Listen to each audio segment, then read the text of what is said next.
can see where I've just flipped this over. What does that look like to you?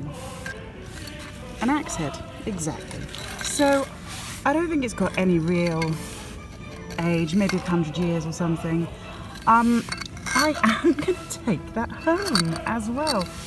My dad's got a forge, and if I can't get this nicely cleaned up, I think I'll get it nicely cleaned up, but what I think I can do is give it to my dad, and he could maybe put a handle on it and restore it.